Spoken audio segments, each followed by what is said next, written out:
জানি না এই কার্টুনটা আসলে কে বানিয়েছেন, বাট তাকে থ্যাংক ইউ দিব। হ্যাঁ, সচেতন যেহেতু করেছে মানুষকে, তাহলে একটা থ্যাংক ইউ পায়। বাট গুমর এইভাবে কেউ ফাঁস করে? চলুন ভিডিওটি দেখুন।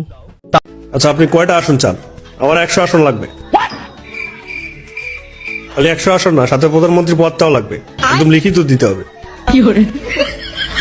আপনারা আগে কইছিলাম এই মালটা দলে দেন না, 1 নম্বরের পটি পাস। না, প্রধানমন্ত্রী তো পরের কথা, 30টা আসনের বেশি দেওয়া সম্ভব না। থাকলাম না আপনার জোটে, আমি একা 300 আসন নির্বাচন করবো। তুই এক কাম কর, মহিলা আসন সহ 400 আসন নির্বাচন করে একদম জাতিসংঘের মহাসচিব হয়ে যা। 400 না হুজুর, ওই যদি 3টা আসন জিতে দেখাতে পারে, আমি আর এই দেশেই থাকবো না, ইন্ডিয়া চলে যাবো। গজব বেইজ্জতি। আচ্ছা, আপনার জোট থেকে বের হয়ে গেলেন কেন? জামাতে ইসলাম শরীয়ত বিরোধী দল, এরা ইসলাম থেকে বিচ্ছিন্ন, এরা সব কাফের। এদের সাথে যারা জোট করবে তারাও কাফের।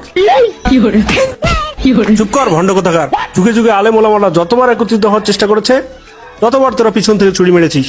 এখন আসন না পেয়ে কাফের আর শরীয়ত বিরোধী ফতোয়া দেওয়া শুরু করেছিস। সুটিয়ে লাল করে দেবো, নোংরামি বার করে দেবো।